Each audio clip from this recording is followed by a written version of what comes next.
Hello, hello, hello, my darlings. Thank you for joining me on A Slice of Life, A Slice of Life. You know, I don't do politics. I always say that, but I have to say something. I have to call names. I have to call George Floyd's name. I have to call Renee Nicole Good's name. I have to call Alex Pretti's name. All in one city um, representing what we have never seen in America today. And so I want to take a few minutes to honor their names and hopefully their death will bring about change like George Floyd did.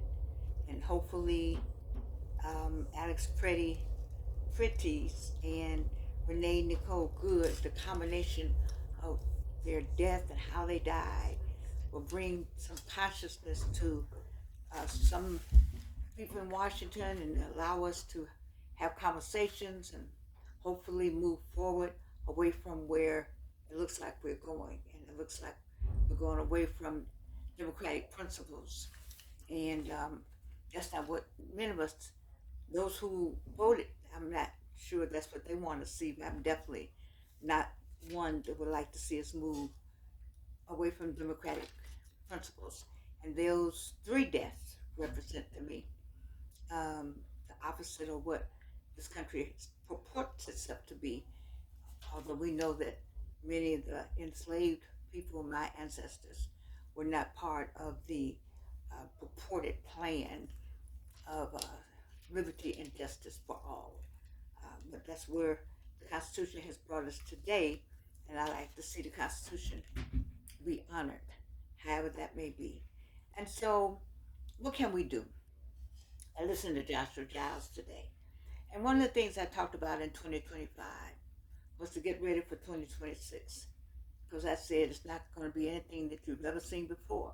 Not that I am not Joshua Giles, I'm not a prophet, I'm not any of those. Prophetess, whatever, none of that.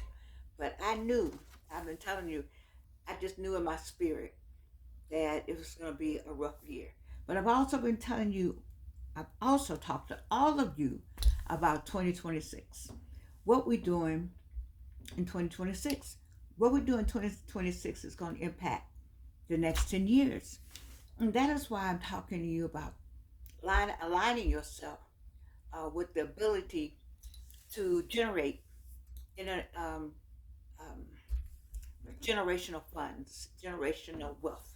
Because your children, your children's children, will need to have that generational wealth for what is planned down the road. And so we haven't had the opportunity in the past, but we have it now. We have it now. Where is it? It's in artificial intelligence. However you want to look at it. You say, I don't do AI. Well, you need to stop saying that. Just shut your mouth. Because you do AI every day. Every day you get up, you're involved in some kind of AI. If you use your phone, AI. If you ask for Google, you say, I'm just going to Google it, AI. I'm just going to look it up and research, AI. I'm going to go to the store, camera, camera, camera, camera. Every move you make, it's already been being recorded. You see, so we need to stop talking about what we're not doing, and let's look at what we can do for that generational wealth. You talk about getting the bag. The young people talk about getting the bag, getting the bag, and and in their conversation, they're talking about generational wealth. We want to develop generational wealth. So how can we do that? Well, first, we have to get ourselves settled to um, the depression. It seems like there's a cloud, well, a cloud that has settled over America, a dark cloud. You know, I don't want to say it that way because dark is always bad, but a cloud of depression. Um, the gentleman who ran, the gentleman, the gentleman who ran away or got to be caught, he killed himself because he didn't want to be caught. I was saying, now what would make him kill himself like that? I don't know. People are at a state, ladies, where are they don't know what to do with themselves. They don't know. They're at a state of anxiety. And when you get in that state of anxiety, the next thing is a depression to a level. If there's a mental health issue there, where you would want to destroy yourself, and that's not what we want to do now.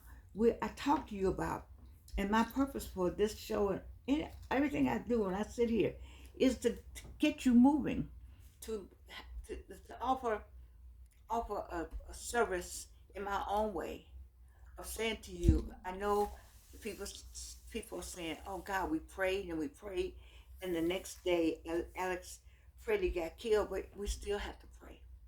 We still need to pray. Prayer changes things, and and Alex Freddie passed. We don't know that prayer didn't help somebody else not getting killed. We don't know that. That's why we still have to pray. I think I was talking about something and why James 5:16. I found out what it was I was talking about, so I went on and looked up the verse because I know Wayne McMillan is like, "What, Georgian? What, do you have a verse?" Well, I'd have a verse today, James 5:16, because I was talking about the prayers of the righteous availeth much. And I still believe that. I still believe that prayer, and I talked to my daughter about, that prayer the person may still have passed away, may God rest his soul, but it may have stopped somebody else over here. The prayers may have stopped something over here. The prayer didn't stop this, but it stopped that. The prayer may have let this may have happened, but that didn't happen. And so we just can't look at the one thing. We need to pray. Need to continue to pray. Um, Pray as a corporate prayer in your church. Everybody prays. One person one person says it and everybody prays together, or pray individually, or pray as a group.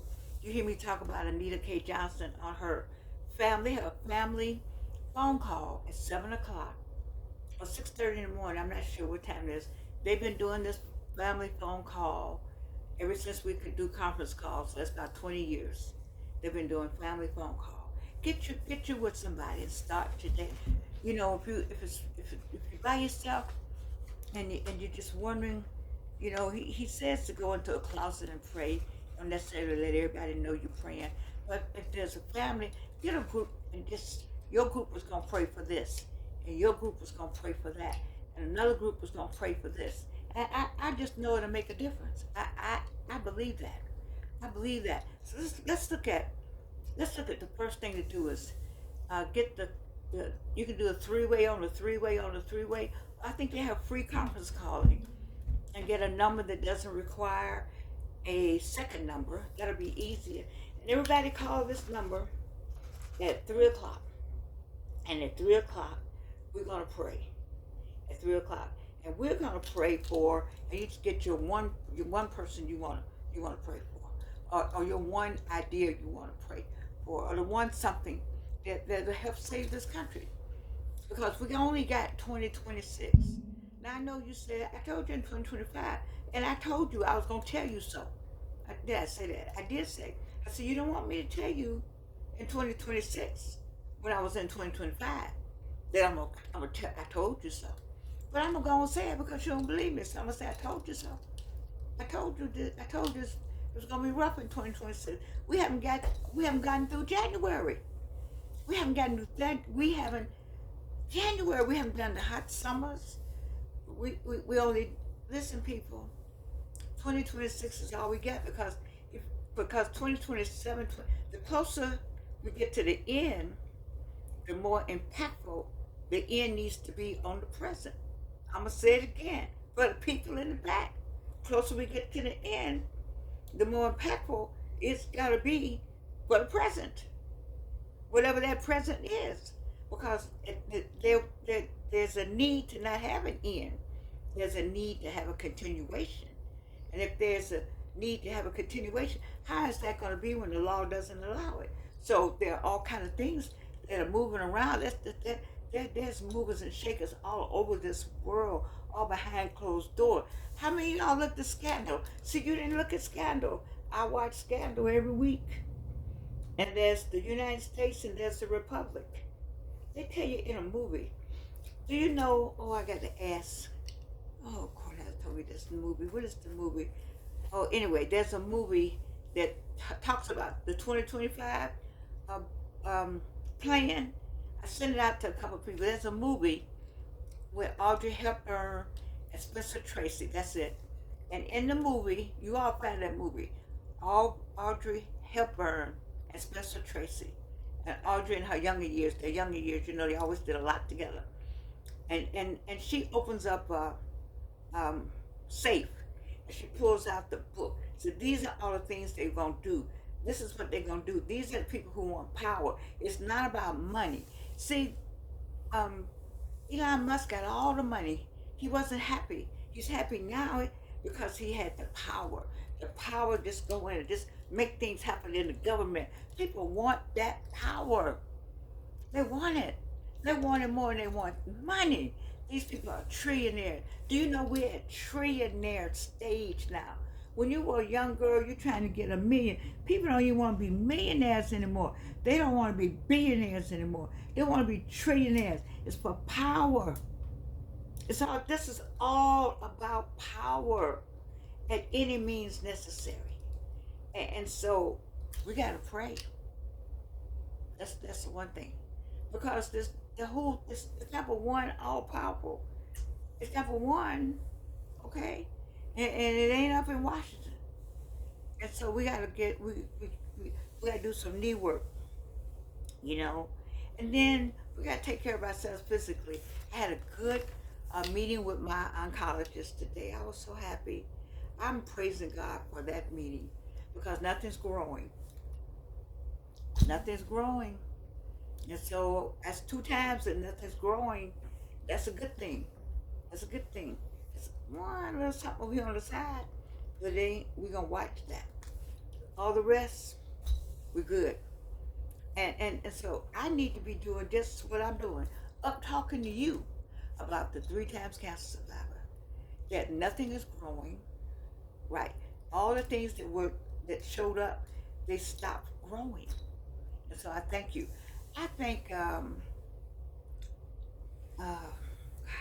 John for, he brought me some medicine, Lashley. He brought me some herbs and things, and I drink DeWanda Farmer, Dr. DeWanda Farmer, introduced me to black seed oil way back in the day, black seed oil tea. We got that going, my daughter and I, and also my sorors and my church member introduced me to Raviola, a tea, a different tea, a green tea, and so these herbs, I'm not saying that they did anything. I'm just saying this is what I take, and I'm glad. And then the best medicine always is prayer. I pray, and people pray for me, pray for my health and strength. I thank you for doing that. And so what do I want you to do? I want you to see about yourself, because this is not the time to be sick. You don't know when the plug gonna be pulled on anything. Hospital, how many this in the hospital, how much time you could be. I was glad to have my oncologist today, but I know that they all on a schedule. It worked well for she and I. We good. But I'm saying, you remember the time when the doctor came and sat down with you and took off his shoes, or he kept off, crossed his leg, got comfortable. No. Not like that now. Because they on a time. They have a time. It's not that they don't have good bedside manners, but those bedside manners have had to speed up. And so I need for you to think about being well and not in the hospital, not needing to go. I notice more people wearing masks. This is not the time to be lackadaisical about your health. This is the time to stay on the health. How many of you stood on one foot this weekend? How many of you walked backwards 10 times? How many of you used your thighs to get up? What's the 3rd or 4th thing I've been doing? How many of you touch your toes? And that 5th one, I told you, Georgia's not going to try that one. How many of you got down on the floor and got yourself back up? I need you to do that every day. Every day. What we're going to do, we're going to walk backwards 10 steps and hold on to the wall if we have to. We're going to touch our toes every day 10 times. We're going to stand on one foot for a count of 30. We're going to pull ourselves up with our thighs from a chair. I have been successful in that today. I am from some chairs, but not the chair that I really want. And that's the chair I'm going to work on the most. And then get down on the floor and see if you can get up. Because we need you to be energetic. Now, you don't have to go out and play tennis. I did play tennis as long as I could. But play tennis, or you can play that other one, pickleball, or do something. Keep yourself active. Because you have to get up out of here, or you got to go somewhere, or you got to move fast. You don't want to be the one that gets pushed around. You want to be able to walk somewhere on your own, stand on your own, speak on your own, and you know, if you stand like somebody, they know you're somebody. You see, and so you need your energy. And last thing, what I have you doing, I have you praying, then I have you seeing about your physical self, and then see about your mental self. You know that's a lot. I talked to my daughter about, nobody talks to the cancer patient about having cancer. You talk to the medical doctor talks to you about having cancer, but the mental health, mental health and social workers never talk to you about it. And so I did my last physical visit to my oncologist. I did speak with a social worker, and then I spoke with one on the phone also. And I know a number of social workers, and Beverly Westbrook, Dr. Beverly Westbrook is over at Clark Atlanta University. And then I just know a number of you, and I love you because I like that whole field. I think that Coco Dunston has a social work degree. I never thought about that degree, but I wanted to be a clinical psychologist to end up being a French major at Spelman College. It's all right, because maybe this has brought me to my clinical psychologist moment, so to speak. And I like to write and read about clinical psychologist diagnosis. I don't know, something wrong with me, but I'm saying, let's look at the mental part. Take care of your mental health. You should curate what you watch on TV. That's a cure. So you say, on Mondays I watch this, on Tuesday I watch this. I look at Netflix. I look at Roku, and you have that's a curated thing. Curate your news intake, curate your television time, and curate your social media time. Sometimes it's more fun on social media. I'm finding I'm a TikTok fan, and I was all the way not TikTok. I've learned a lot. I've learned I've learned more about humankind, so to speak, and different kind of humankind. Maybe I don't know what does that mean, Georgia. And my example is, I love that people express themselves, and they're happy doing that. However that is, and sometimes you need to have that freedom to express yourself, and TikTok gives you that opportunity, just like YouTube. I'm here on YouTube, and I'm able to do this. You remember the time when, if you wanted to have a show, you had to go write it up. They had to see if they could sell it. They don't ask you that on YouTube. I encourage all of you. Listen, there are not enough people in the world that not need you. That doesn't make sense. There are billions of people in the world.